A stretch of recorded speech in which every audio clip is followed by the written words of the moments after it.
Good morning, everybody.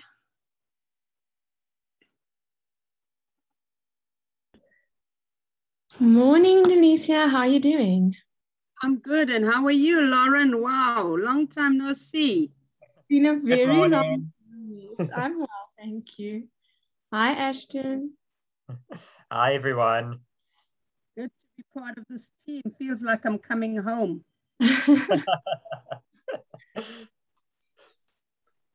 Yeah. They'll just wait until time. Great, thank you.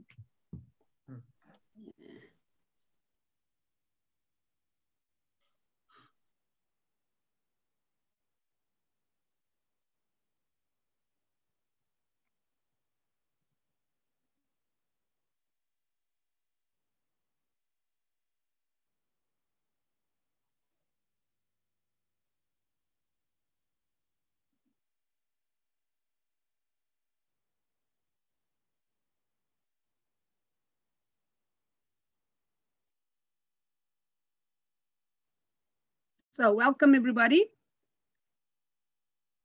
Thank you very much for joining us on this session, this panel session on the first year experience. And we're really going to have a great time today as we explore together with this team their first year. If you recall yesterday, Jenny had mentioned in her opening a welcome, she had mentioned about the work streams that have been established through Sadie at Siyaphumelela. And this is one of the work streams, the FYE work stream that's presenting their work. And the aim of the session is to share institutions in the FYE work stream, the approaches on what data to collect, on how to collect it, and how they use the data to inform the first year student experience. The second aim of the session is to allow interactive discussion to share and learn from each other innovative ways of using data to improve the first year experience. And so it is going to be, it promises to be a very interactive session, and that we'll be going into breakout rooms. And yes, so it's going to be very, very interactive. They promise to get you thinking and to get you sharing and working. The structure of the session is we're going to have Lauren introducing the panelists initially, and then we will have presentations by the 5 institutions, DUT, UFS, UWC, UCT, and WITS, followed by a 25-minute breakaway when you will have opportunity to engage with each other and share. They will give you a question to engage with. And then at the end, Ashton will facilitate the last session where you come back from your breakout rooms, and then we will have a conclusion of the session. So without much further ado, I'd like to ask Lauren. Lauren Oosthuizen from the UFS has been working for many years in the first year student experience, and Lauren is going to introduce the panelists and give us some background. Thank you, Lauren. Thank you so much, Delisa. I appreciate the introduction and the sharing of our aims. Good morning, colleagues. We're really thrilled to have this session with you. And we see that a few more people are coming in. So the introduction part will give you a chance then to get into the room and to get settled. Ashton, so I'm just going to ask you to move on to the next slide, please. Great. All right. So I want to share with you a little bit about the purpose of our work stream. We're the first year experience work stream. You can see all of our logos at the bottom. Those are the various institutions involved here. It's DUT, UWC, WITS, UCT, and UFS. And we've been working together since the end of last year. We had 2 webinars at the beginning of the first semester, and we'll be having some more webinars this year dealing with challenges that we experience in the first year experience space. And all of those are also set up like today's session is to be interactive so that we can learn from each other within the specific stream. So what I'm going to do next is introduce the panelists to you. And you can see there are 3 questions that each one of us will present on for about 5 minutes each. Then we'll have a breakaway, really looking forward to sharing with you on that specific question up on the screen there, and come back into the main room for discussion. So the next slide, please, Ashton, so that you can all see who our panel members are today. So first up, we have Dr. Kudeja Parker. Ku is the Siyaphumelela Institutional Researcher at DUT since 2017. Prior to this, she lectured economics, and she's been able to merge her interest in economics, education, and student success through her doctoral work, her involvement in various student support initiatives. Now, Ku is part of the team that facilitates numerous student success task team workshops, administers the various Siyaphumelela and institutional research surveys, and she also organizes DUT's Institutional Research Conference and Data Days. Our next speaker is Takalani Muloya, and she's an institutional researcher and BI analyst at WITS in the Analytics and Institutional Research Unit. Prior to joining WITS, she worked in the basic education sector as an analyst, looking at data, monitoring, and evaluation. Takalani holds a master's degree in demography and population studies, and she's a data enthusiast who is passionate about data visualization and data storytelling. I'll be the 3rd speaker today, and I'm an assistant director at the Center for Teaching and Learning at the University of the Free State. I lead the university's compulsory first-year seminar and the university's graduate attributes project, and my experience is related to curriculum development and design, supporting students in the transition from high school to university, delivering high-impact practices at scale, and teaching large classes with a focus on blended learning, student engagement, and learning-centered teaching. Next up, we have Dr. Danny Fontaine-Reynon. Unfortunately, Danny is not able to join us today. She has another pressing engagement, but she was kind enough to send on a narrated presentation, so we will be hearing her today. Danny is a UCT alum and the inaugural director of the First Year Experience Project at UCT. Her chief role and responsibility is to provide strategic oversight and direction for all programming and support for all first-year students. In addition to her involvement with Siyaphumelela, she's also very involved with HALTASA and the SANRC with respect to the first-year experience. Dr. Subhitra Pather is our final speaker today, and Sue is currently the Acting Director of Learning, Teaching and Student Success and the Teaching and Learning Specialist in the Office of the DVC Academic at UWC. Sue is UWC Siyaphumelela lead, and she coordinates the FYE and tutor program. She's also the convener for the Tutoring and Mentoring Special Interest Group at HALTASA. Her research interests and publications are focused on first-year student transition, support, retention, and success. Finally, we have Ashton Mahiri, who is our facilitator of today's interactive session. Now, Ashton was a senior researcher at the Council for Scientific and Industrial Research for 12 years, with a focus on water research and spatial data analysis. Thereafter, he joined DUT in 2017 as part of the general education team, lecturing institutional general education modules. In 2018, he was appointed as the Siyaphumelela Data and Training Officer. He's passionate about building capacity and using data to intervene timelessly to ensure that students succeed. So colleagues, those are our presenters today, and I'm going to hand over to Ashton to facilitate those presentations. So we've got about a half an hour of presentations, and after that, it'll be a highly interactive session. Thank you so much for joining us. Thank you very much, Lauren, for that. So our first speaker for today is Dr. Parker. Ku, if you wouldn't mind unmuting yourself and sharing DUT's perspective. Thank you, Ashton. Good morning, colleagues.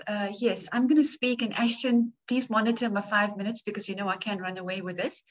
I'm going to share our DUT perspective in terms of what data is important regarding our first-year students. Now, this would be data over and above, you know, the normal academic performance data, the biographical data that we collect in the normal course of things. So what data do we think is essential above and beyond the data we are already collecting? From the demographic side point of view, we think first generation data is really important. This is something we're not collecting currently in detail, but it's something that we want to actually include. Home language, we think is important, and the year matriculated. This in terms of, for example, if students have had a significant gap year before they've actually come to campus, and additional support that might actually be needed. Then in terms of the school background, Ashton, I'm not sure whether the problem is on my side or your side, but it's looking very, that's better, okay. Yeah, sorry, it had become blurred. So in terms of the school background, we think that the language used in class is important, especially if it's different to the official language of instruction at the university, at DUT. School quintile data is important. We try and grab some of this off CAO, but we think we need to make a more concerted effort to actually collect this more accurately. And then in terms of the school background, information literacy, library and technology readiness. And with technology, we mean, you know, not just computer technology, but even things like science labs. So the students who come here and wanting to do health sciences, applied sciences, have they had access to properly equipped labs, you know, the equipment and so on at a school level? So we think these are important. And then, of course, the holistic student needs, support needs are very crucial. DUT, of course, is trialing holistic student support, our Sikosakele focus area. You heard our DVC speaking about it earlier. So the data around health and wellness, social support, are they coming with friends or do they have friends? Sense of belonging. Are they actually traveling? What's their commuting like? Are they traveling long distances? Disability, I think, of increasing importance, and various types of disability as well. Financial background, including food security. You know, this is coming to the fore. Hello, I have lost my slide. Okay, we're back. And then I think institution and program of choice, because this, of course, will speak to motivation and, of course, will impact on academic performance. How do we collect this data? Again, as I said, through CAO, we collect some data through registration. We have the regular surveys we run, which is the BUSI survey, and then DUT has been piloting its first-year student survey, which we run on alternate years, the BUSI and the first-year student survey. And then there are various ad hoc surveys that's run through the first-year experience program itself, depending on the different programs. So the technology for learning and then the various other programs will have little ad hoc surveys. As I said before, we currently do not collect school quintile. We have tried previously and we're working on actually improving this. You see a little graphic there, actually infographic, and this is something we included in our Senate report. And of course, IR is now part of the Senate report, and we actually reflect and report on various initiatives. Then in terms of how the institution uses data to inform the first year experience, we analyze the results and we make recommendations to executive management and appropriate structures, our academic executive management, EXCO, and our student services board. And these are definitely built into the annual operational plans across the institution. Institutional research is included in the DUT annual report, in the Senate report to Council, as I've mentioned. And in this way, you know, we make sure that we're actually disseminating the findings and the messages and the feedback from students very widely, you know, and also breaking down silos in this way. Of course, then through our Student Success Task Team workshops, we present data. Since 2018, our workshops have run for a day and a half, and we actually have a day where we focus particularly on data, and we invite you know, various constituents across the institution who can then contribute to those particular presentations and workshops. And then finally, we are building a community of practice. We are breaking down silos, and this allows for disseminating findings and recommendations. Thank you, Ashton. Aku, thanks very much. And sorry for the pause in the presentation. My cat decided to jump on my laptop. Oh, so, looking for the mouse again.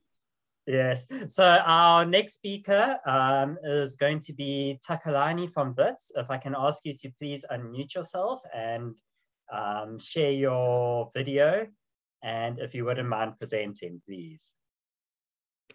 Okay, good morning, everybody. So as already mentioned, my name is Takalani and I'm an institutional researcher at Wits, and I'll be sharing on some of the first year experience data that we collect. First of all, we collect data on biographical questionnaire data through our biographical questionnaire survey. And from this data, from the survey, we collect data related to students' first generation status, what facilities they have available at home. So for example, do they have a private study area, Wi-Fi that's accessible in their home environment? We also asked them about the kind of exposure they had in high school in relation to computers, libraries, and science labs.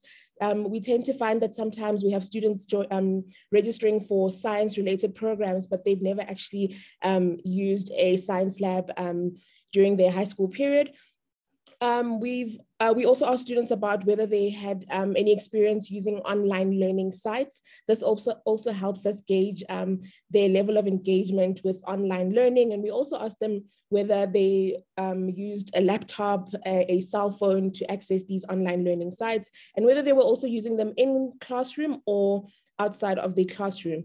Another critical question that we ask in the biographical questionnaire is who they'll be relying on for support during their university, during their first year of university. And we also ask them about their intended payment plans for tuition and accommodation. And this gives us a sense of how many students will be relying on NSFAS, how many students may experience challenges in terms of accommodation. And this data we've been collecting since 2016 through our online biographical questionnaire, which is administered on our self-service portal during the registration period until the first few weeks of the academic term. Another important source of data is our orientation week survey. In the survey, we ask about students' attendance and experience of the different learning and social activities that they attended during orientation week. So here we just want to understand how many students actually attended specific sessions and how did they find them, how would they rate them, and we also ask students whether they missed any sessions and how many sessions they missed and the reasons thereof. So here we tend to find that students will say, I couldn't afford to come to campus every day to attend orientation. Even more important is whether students were able to locate specific venues at the end of orientation week. So here we'll ask them, were you able to locate the main library, a computer lab, the counseling and careers development unit? So all those critical venues that are critical for the first year experience.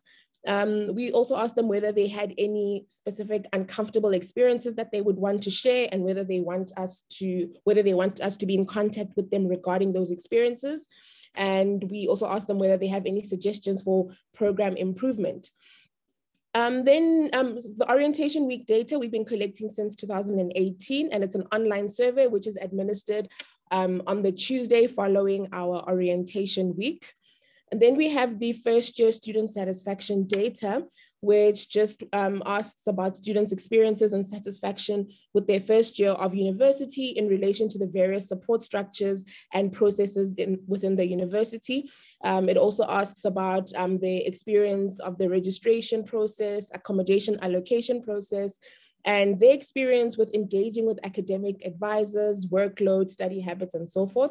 And this first year student satisfaction data, we've been collecting since I think 2011 and through an online survey that is administered during September each year.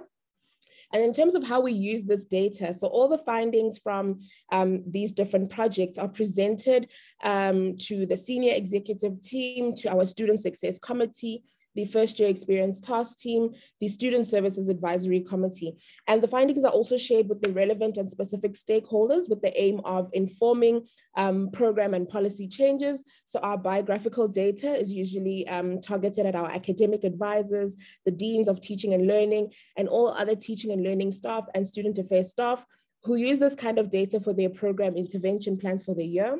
In terms of our orientation week, student affairs at large usually uses this data, as well as all the other stakeholders that are involved in Orientation Week. And these can include faculty members, campus housing, disability rights unit, and several others. And they use the Orientation Week data to determine what changes they need to make in next year's Orientation Week program. Our first year student satisfaction data is targeted at the majority of the stakeholders within the university. This includes ICT, financial aid, library services, protection services, campus health, and many others. Thank you. Thank you very much for that, Takalani, and thanks to sticking to the time. So our next speaker is going to be Lauren from the University of the Free State, who will be sharing the Free State's perspective and responses to the 3 questions. Thanks, Lauren, if you wouldn't mind taking it away. Thank you so much, Ashton. All right, colleagues, so I thought what I would do for my presentation is talk specifically to the first year seminar at the University of the Free State. We, of course, collect data about our first year students that speak to all of our first year experience initiatives, such as orientation, academic advising, our tutoring program, our right site, academic literacy modules, etc. But I did want to focus for the purpose of today on a specific program, and that's the first year seminar. Some of you may know it as UFS 101. Its new name now is UFSS for UFS Skills. So the data that we collect, if you have a look at the first column over there, is attendance, then Blackboard analytics, academic performance, the student experience, and then also teaching assistant content reviews. So the first year seminar is presented in the format of a module. It is compulsory. It's for all of our first years. We have about 8,000 students, 8,000 plus that enroll for this module each year. And so keep that in mind when I speak to how we're using this data and what the impact of the data is. This is specific to a curricular intervention then. So for attendance, we use this data as a passing requirement. And this has changed, obviously, since the start of the pandemic and lockdown.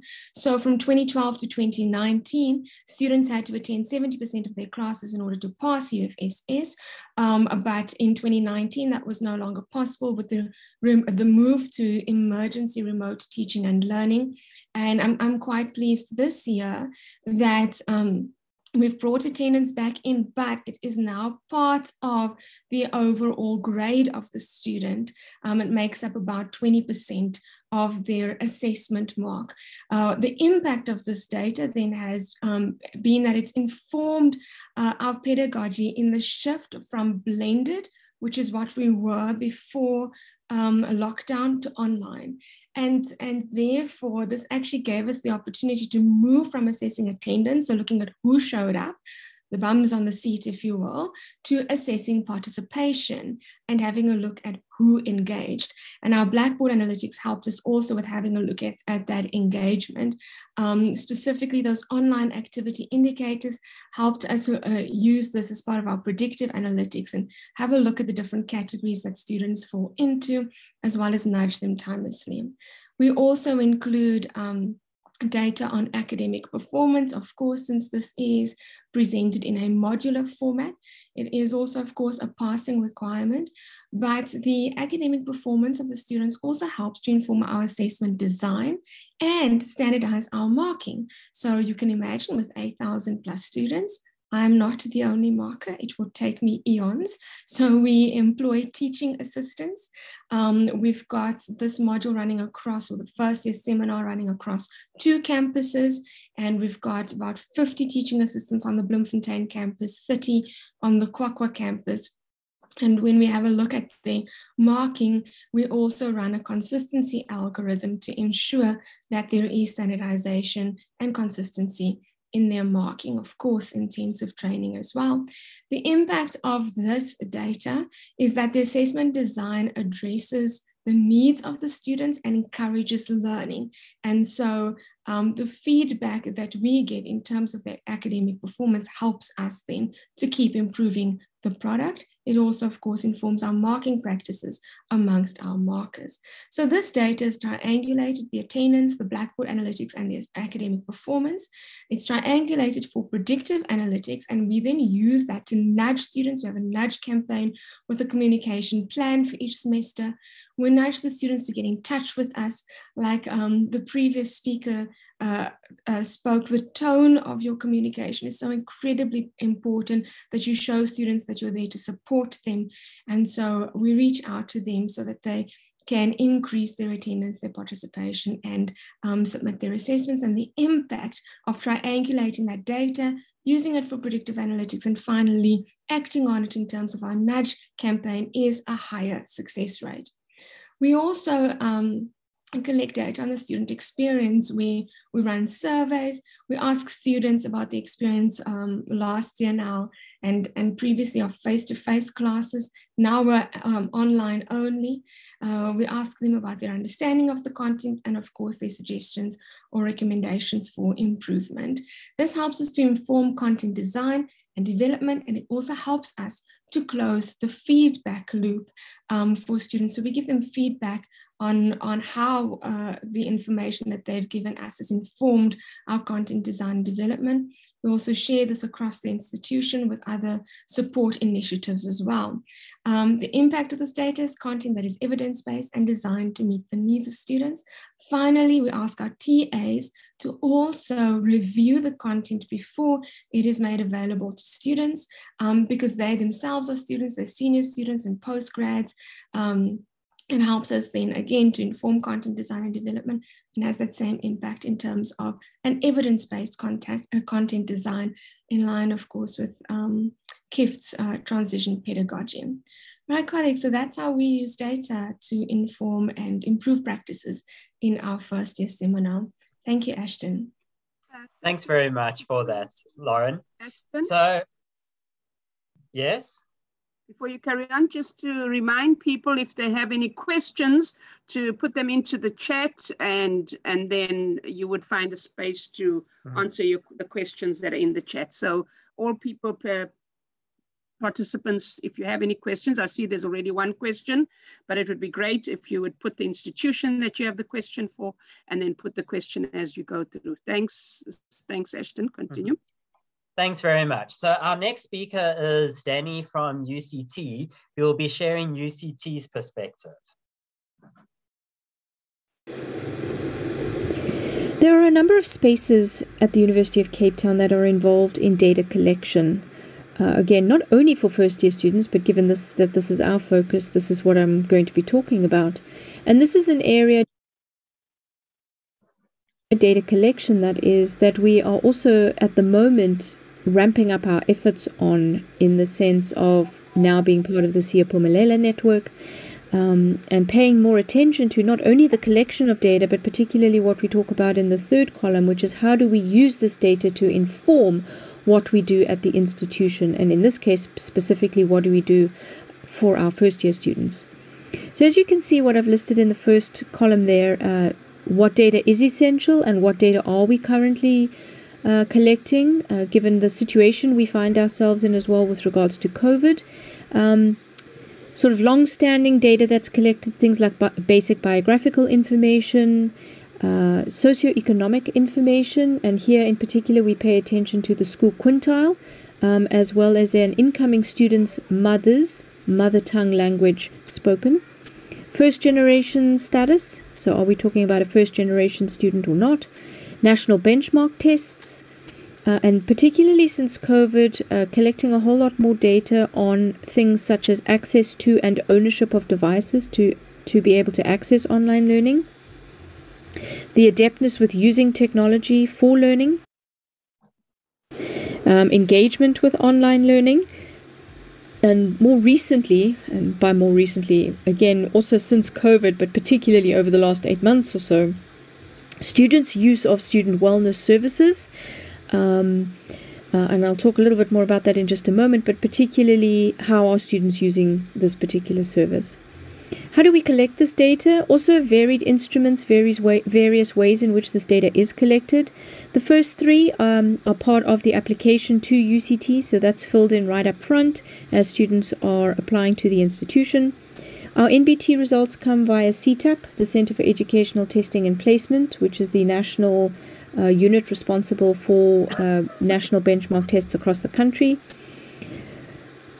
Access to and ownership of devices, adeptness with technology, and the, to an extent, engagement with online learning. There's been specific tools that have been developed or specific spaces where data is being collected that we go to find this information. So again, access to and ownership of devices and their students' adeptness with using technology for learning. A very specific online survey was developed for this purpose and administered to all students who were made firm offers to attend UCT. Again, this was information that was collected right up front. Doesn't mean that there hasn't been subsequent follow-up of data collection that is done by faculties, but certainly that was done at a central UCT level. Engagement with online learning, obviously this is, given the way in which we are teaching and learning at the moment, this is something that's ongoing, and we go to VULA, which is our learning management system, for this data, for this most recent data. Obviously it's not a perfect system, it's not a perfect measure of student engagement, but it's what we have and it's what we use. And then for student wellness services, big ramped up efforts there in terms of really paying attention to and keeping careful track of appointments that are made and kept by students who are looking to avail themselves of the various services made available through student wellness. And then how do we use this information to inform the first year experience?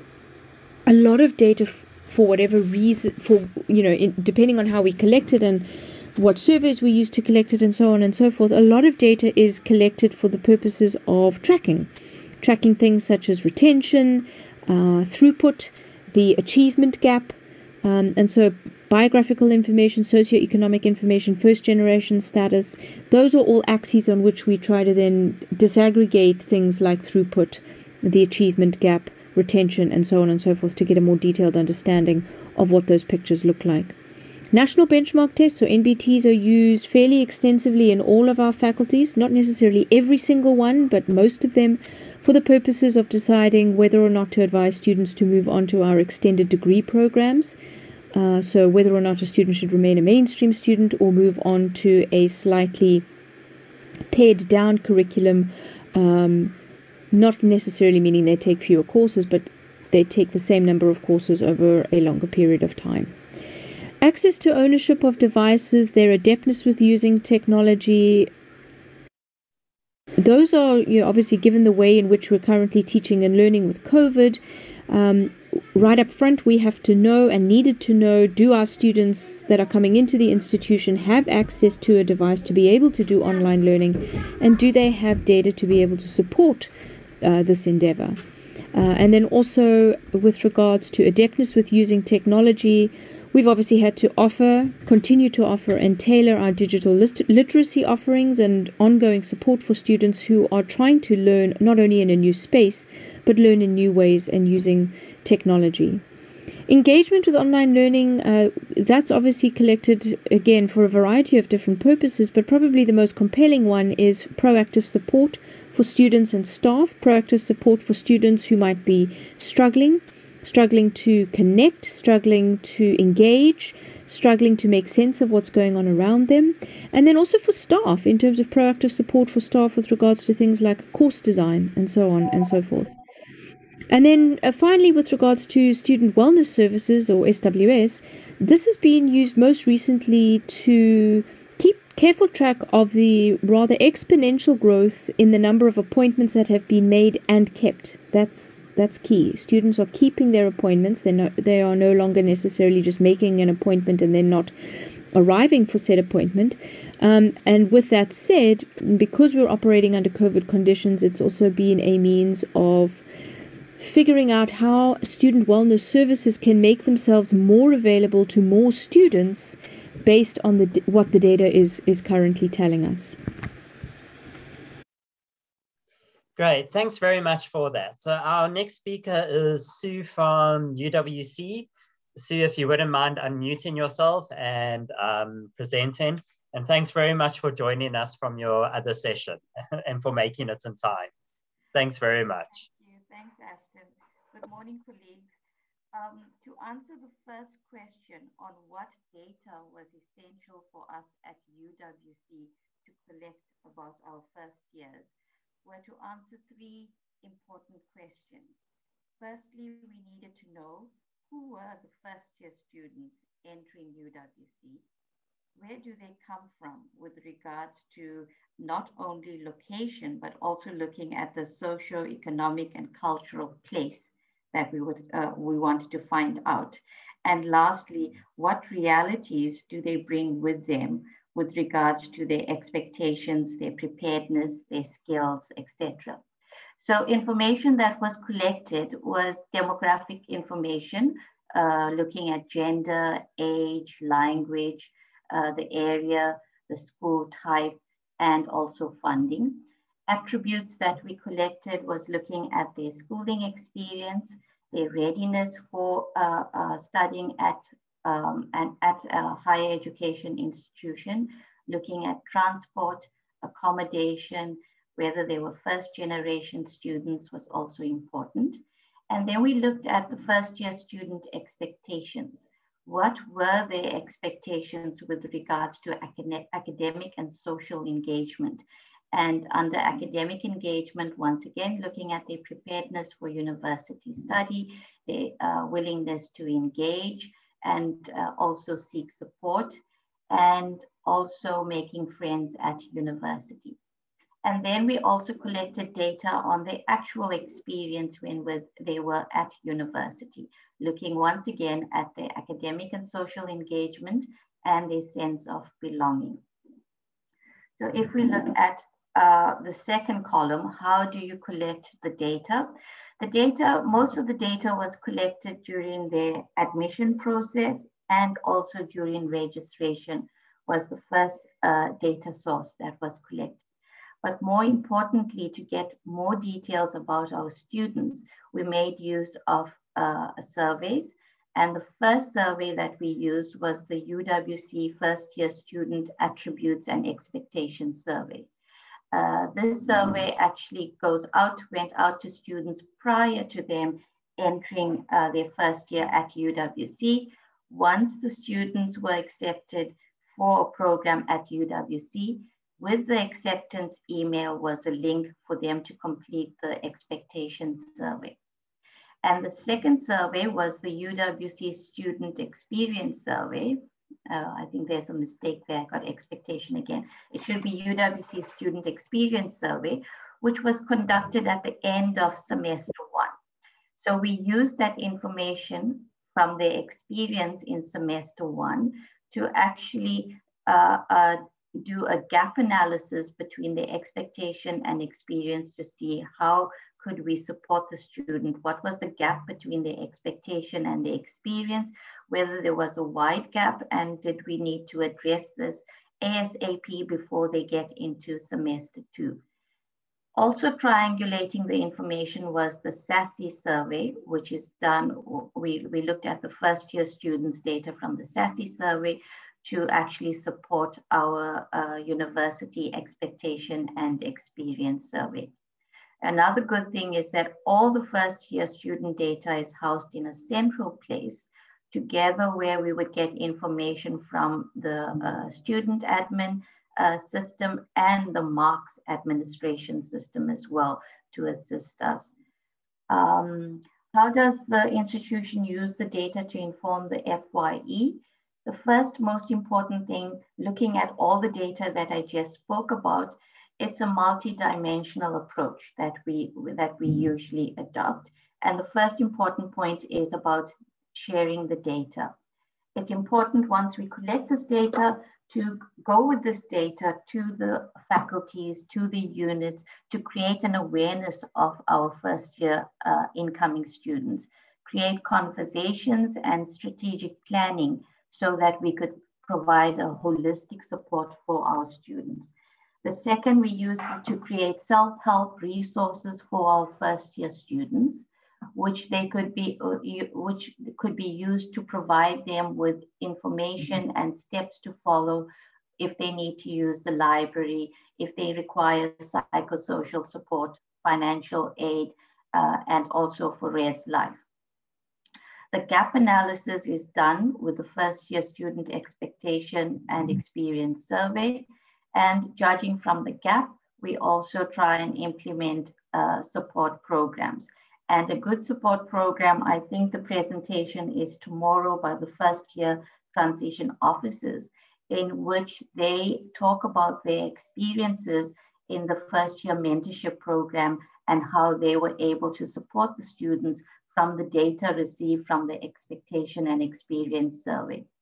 And finally, the Siyaphumelela project has provided the space for us to work together and address the student success initiatives in a holistic manner. Thank you, Ashton. Thank you. Thank you very much for that. So there are 2 questions in the chat. So we're going to quickly respond to the 2 questions in the chat before we go to the breakaway sessions. So with regards to the sense of belonging, it's a challenging one, and I will say we don't do it properly yet. The sense of belonging is actually one of our measures and our KPIs within our strategic plan, Envision 2030. And we've been getting data in terms of the student sense of belonging from the SASSI survey. We also have it in our graduation survey. The staff sense of belonging is also a challenging one. We've had staff climate surveys, which has not given us the right information that we need. So we are embarking on an exercise to actually figure out how can we better obtain data around the sense of belonging beyond a one question which is asked in a survey. So it's something that we are grappling with, and it is work in progress. So hopefully by next year, we can let you know. We actually have a consultant on board who's assisting us with this process, Social Surveys Africa, because we recognize the sense of belonging is extremely important and actually very difficult to measure. Thanks. Lauren, there's a question there, if you wouldn't mind answering it. Thank you so much, Ashton. So the question is from Shantae. She asks, how will students who struggle to connect to online lectures due to data or internet constraints be taken into consideration, as ultimately that would affect their participation marks? So this is specific to the first year seminar at UFS. Thank you for the question, Shantae. So the first thing there is that all of our content is placed on our learning management system, Blackboard, that is 0 rated for students. And if they use the Global Protect app, then it does not cost them anything data-wise to access the all of our content, as well as to join synchronous online classes. That speaks to data, though, not to connectivity. And connectivity, as we know, is related to where you live or what your load shedding looks like, etc. So with that, we have both a synchronous and asynchronous option for students, and whether they have connection problems or they have another class happening in that time, so they have timetable clashes, there is the asynchronous option that they can have a look at. We also make sure that the content is low tech, so if students are not using the Global Protect app but they are using their own data, we convert our video recordings of the classes to quite a low data cost for students, so we try that. And then the final response here is that the participation mark is not a very big percentage of the final mark, and it speaks to where we're at the moment. Once we go back to blended learning and there's face-to-face interactions again, we will raise that, but for now, we are cognizant of the challenges that students have. So the participation mark is only 10% of the first semester, 10% in the second semester, making 20% of their year mark. It is then made up of attending online synchronous classes or watching asynchronous video recordings as what? That's 5% of the 10. And the other 5% is a participation quiz in which we ask them to speak to what was really clear about the content, what wasn't clear at all, so that we can also respond to that through frequently asked questions documents that we put on Blackboard for the students. Those quizzes also are less than 1 megabytes each. So we try to make everything low tech.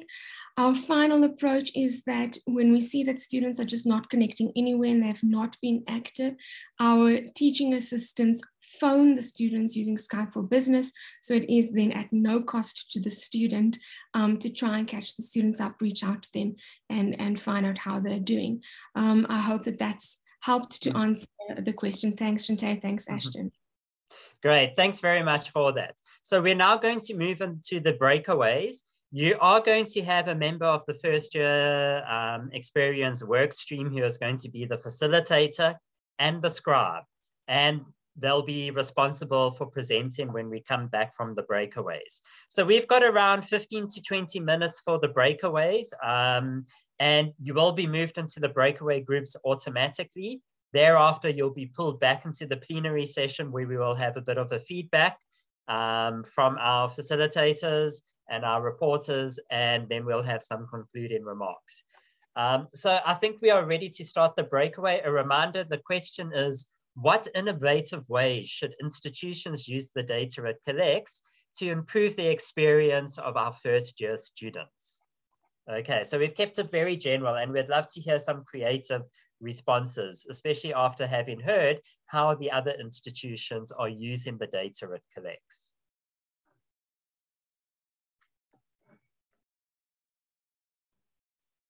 Rooms have been opened, so you should receive a pop-up if you just click yes to join.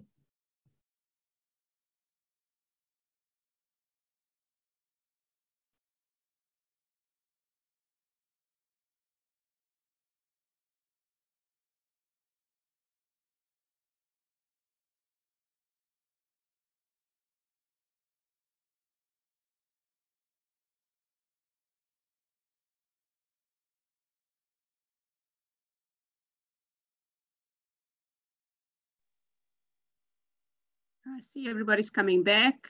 Ashton?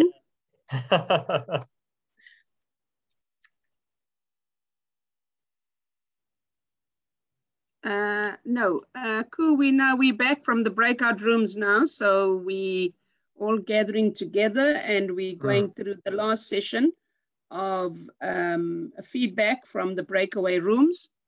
And then we will conclude after the feedback. So we've got about half an hour for the feedback. I don't think we have half an hour, Ashton, because we close at 11:40. So we're going to have to...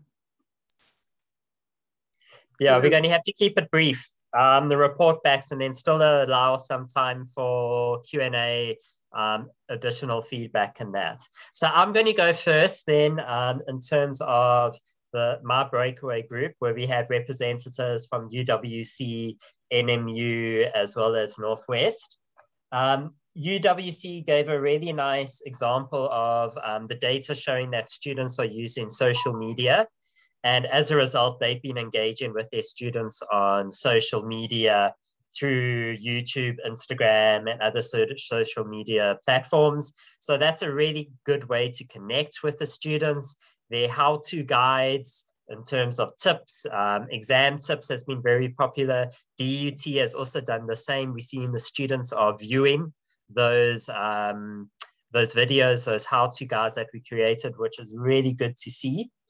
In terms of Nelson Mandela University, they talking about connecting with students, and that students currently don't feel connected to the institution, especially this year where our students haven't had a campus experience. And yeah, the innovative way of needing to connect with the students from when they apply to the institution all the way through to registration and orientation. That constant connection is important. Some further ideas around, surveys are old school methods, and they've tend to have a low turnaround time. So we need to look at how quickly we can get this data out there to the people who need to implement it. Find out how students are expressing about how they feel. So bring in some of the sentiment analysis, make some of the analysis that we do automated, efficient, and in a quick manner, and more creative ways of analyzing the data. So not just looking at the responses, but reading behind the responses and the data behind it. And then we also see something is lost between the presentation from the data person to the person who needs to implement it. So have a look at the data literacy and maybe focus a bit on that and building capacity around there.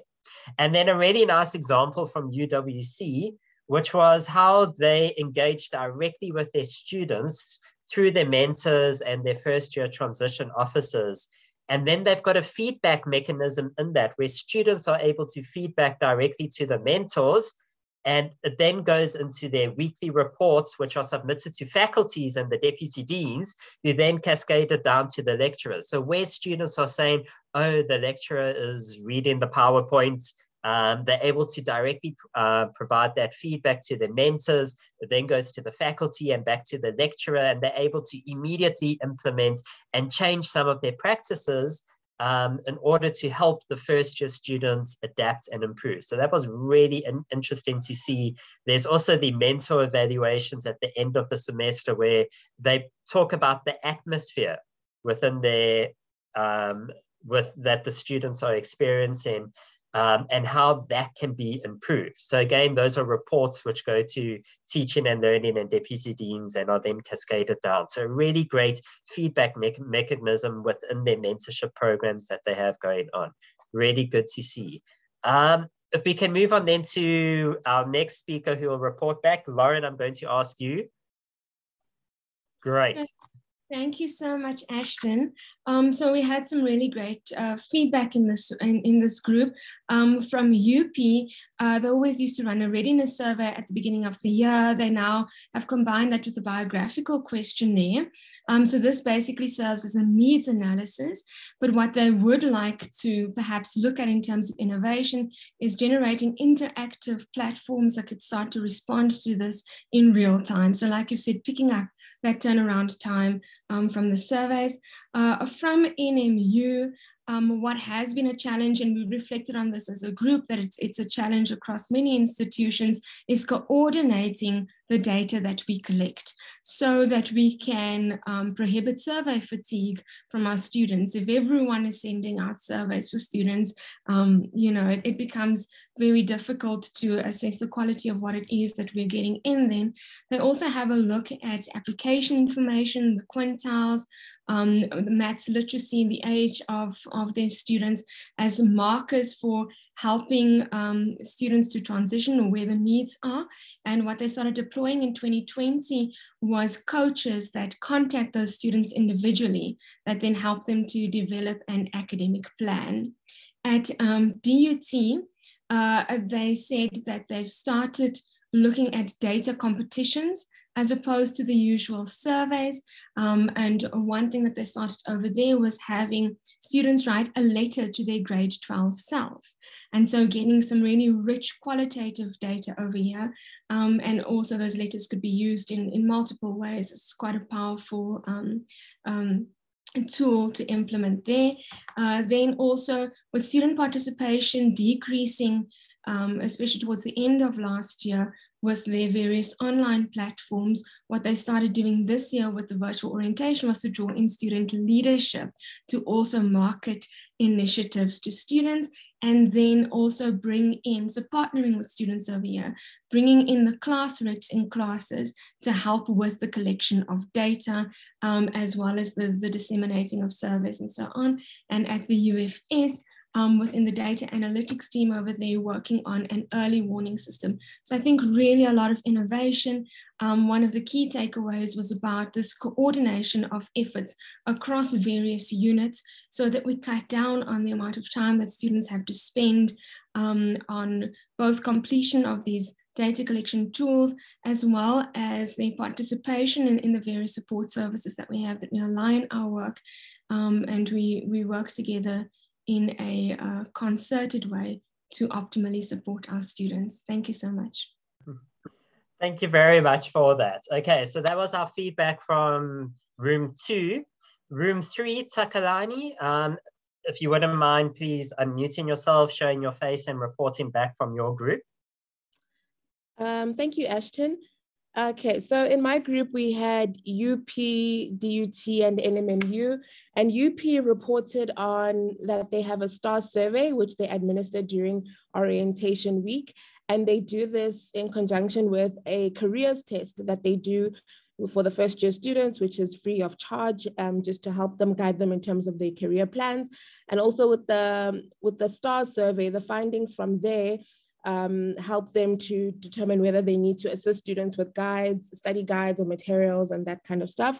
And then DUT mentioned that they administer surveys and also collect data in various forms from not only students, but also from other stakeholders who engage with students, for example, course coordinators, class reps, lecturers, and so forth. And through the data that they get from there, they use the data to assist students. And one of the colleagues was explaining to us how they managed to help students who needed, I think it was food or accommodation, through those means. And we also just had a discussion on going beyond our very long reports that we produce from the data that we collect and looking at the use of infographics to communicate the important insights and also when communicating the insights to students, and also being selective on what we communicate to students, what is actually important to them and what will enrich their first year experience. Thank you. Great, thank you very much for that. Please, if you've got comments or questions, please write them in the chat. We are going to have time. The report back is happening quite nicely, so we'll be able to discuss some of these as well. If we can move, I think we had 4 rooms, so if we can move on to our last room. Sue, if you wouldn't mind, please unmuting and showing your face and reporting back, please. Okay, great, Ashton. I'm also going to share my screen because in our group we use Jamboard and to put up comments, which was very, very interesting. Firstly, an interesting way which CPUT spoke about collecting data is not directly from the students. Another way to collect data was from their retention officers and their mentors as well, who engage with first-year students. So it's another way of getting information from students. What was interesting is that all the participants in that group spoke about, timely and appropriate interventions and also startup support needed as early as possible and specific to the students. So it should be, tailor-made support dealing with student needs and just not general kind of support for first-year students. NMU spoke about a very interesting listening survey, which they had sent out during COVID-19, and they have a DigiReady app in which they inform students this information that they were collecting related directly with their readiness for exams with regards to data, devices, and also home environment and how suitable it was for them. So if they needed any kind of support by using the DigiReady app, they could actually get the support they needed. Another interesting way looking at collecting data and working with first-year students was mentioned from CPUT was the UDL guiding principles, actually where lecturers now take the ownership, and from the lecturer side, how the lecturers are supporting the students. So they looked at that principle as addressing social justice, lecturers getting to know who their students are and not using one size fits all, but actually working with teaching and learning strategies in order to assist the student in the classroom. Yeah, that's it, Ashton.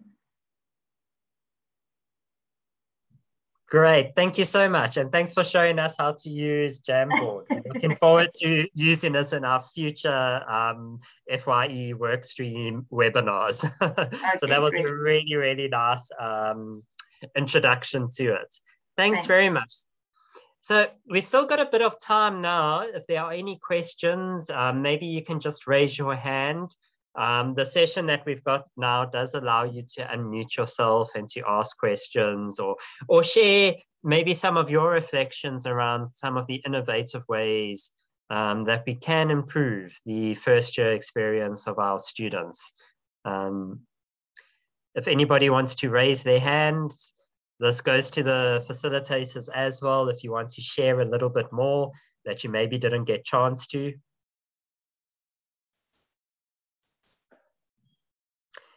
You got any hands going up?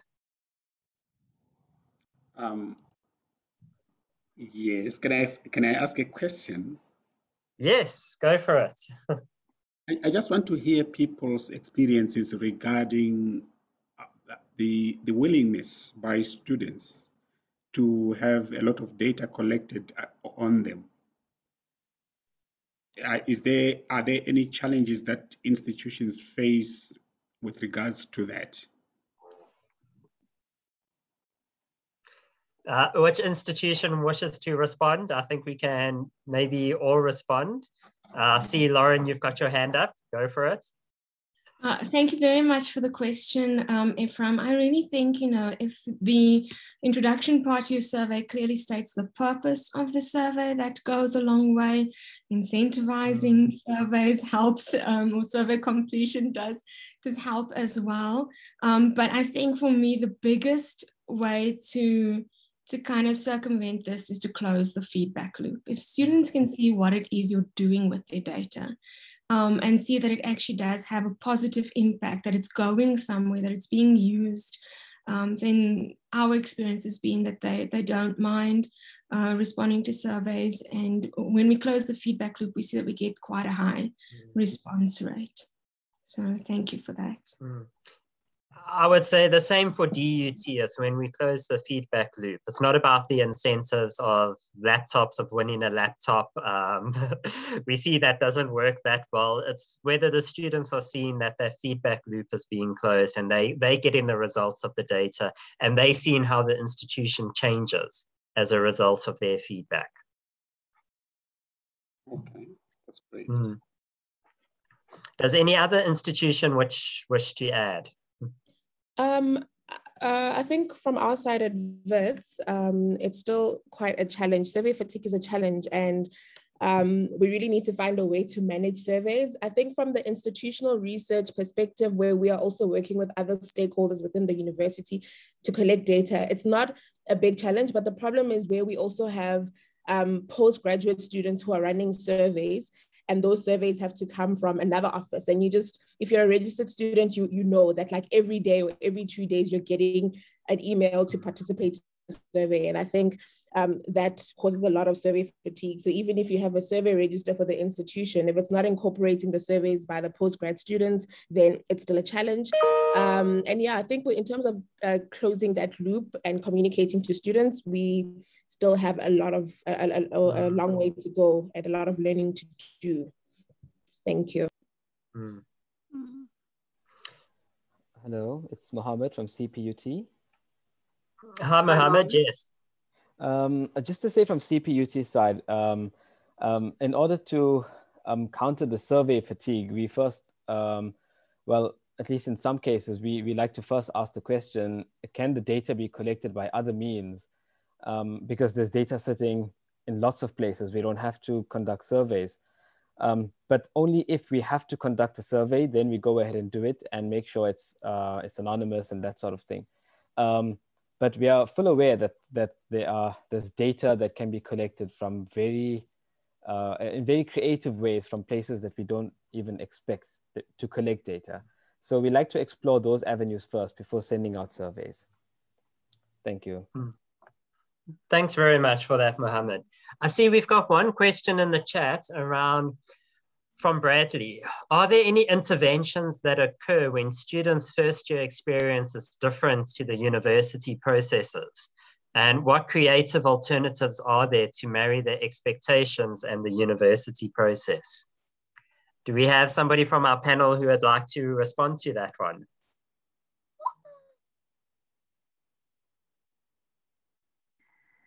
Ashton, it's Sue here. Yes, Sue, go ahead. Yeah, I think that's a very important question. And for us at UWC, I think what actually helps us is collecting that information, the student expectation information, prior to them coming into the institution. And when we go through this expectation surveys, it actually, what we've noticed is students are very optimistic at the beginning of the year prior to entering university. And, you know, they would tell you, I'm going to attend all my classes. I'm going to look for support. I'm going to be sitting in the library and doing work all the time. And I'm going to chat to my lecturer, you know, and collect information. But then when we send the experience survey out and, you know, the realities of campus comes in, and we notice that many of the things that they said they were going to do, they haven't even done. So like I mentioned earlier on, the big thing that we notice is seeking support or seeking help. And students just don't find the time to go and link up with their lecturers, you know, their consultation times, to go and make an appointment to meet them. It's just too long and too big of a process. They want to go as quick as possible to get the information from whoever's available. And it usually turns out to be their peers. And that's how we had implemented the first year mentorship program, where we thought if the mentors are going to be the one that's providing them with information, it has to be correct information. So that is one way that we could help the students, is having the peer mentors being the middle person with between the university processes and the students' expectations. And from DUT side, we actually had a student success task team workshop about 2 years ago where we tried to map the student journey. And what we realized is that we as lecturers, academic staff, don't actually know the processes that the students have to follow as part of their journey from application to registration to graduation. And one of the things we've tried to do is a one-stop help booklet that tries to put all of the information that students need into one consolidated place. And that's also not just for students, but for staff who tend to be the interface, your lecturers, the interface with the students. So they are aware of all of the different processes that goes on and where students need to get help, should they need it, the various financial aid, food security options that we've got. So we realize there's a big disconnect between staff understanding the student's journey and realizing what it is. And then of course, having the students share their experience around their journey. Big disconnect between the two. Lauren, I see your hands up. I'll be quick, Ash, and I'm aware of the time. Perhaps to just bring your two comments together, I think, Bradley, that at the UFS we run the BUSI, so the Before University Expectations of student engagement with our students. And it's exactly as Sue has said, students have certain expectations, and that is just not the reality that they then experience, and they do reach out to peers. So I really love the examples that were given earlier in the breakaway sessions about using student leadership, using your peers, as Sue has said, your peer mentors.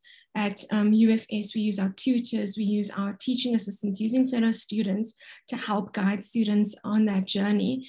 But I do think that there's definite merit as well to those students who don't always want to reach out to another person, to have a guide in writing for them could be especially helpful as well. What we launched last year at the UFS is part of our teach on, learn on initiatives with moving to emergency remote teaching and learning. was the hashtag Learn On were a series of magazines that we'd put out to students specific to where they were in their student journey, put together by our academic advising team to help students with whatever challenges they were experiencing at the time. So I think in terms of innovations, using the data to speak to the different experiences, but also types of students that you have could be useful. So you've got some great answers there, Bradley. Thanks, Ashton. Great, thanks. So I quickly want to say thanks to the Kresge Foundation and for Sadie for allowing us to do something a little bit different. Thanks to Ephraim and Takalani for supporting the first year experience work stream. Thanks to the technical team behind this who've managed to put it together. Thank you very much to our panelists, our facilitators, and to you, our participants. Before you leave, I'm going to hand it over back to our chair for some concluding thoughts. Thank you so much. Thank you very much, Ashton. Not much for me to say, except maybe if people are interested in giving input into the work stream, that maybe who should they contact, you or Lauren? And maybe that would be great for people to actually have opportunity to be making more constructive contributions to the work stream. But thank you very much for putting this together. And I'm sure many people are going away from here now with some great thoughts, and I'm sure they can add to it. So thank you very, very much. Lauren has put in her contact details. Lauren is the for this work stream. So please, if anybody has any other great ideas, it would be wonderful to share with this work stream and to look forward to maybe some further publications or things coming out of the work of this work stream. Thank you very much. Thanks everybody for joining us. Ephraim is also actually leading this from Sadie's side. But thanks very much. It was a great, really interesting and participative event. Thanks and enjoy the rest of the conference. Take care. Thank you very much. Thanks very much, and perfectly on time. Thank you. Thank you. Cheers. Thanks. Bye-bye, everybody. Bye. Bye. Bye-bye.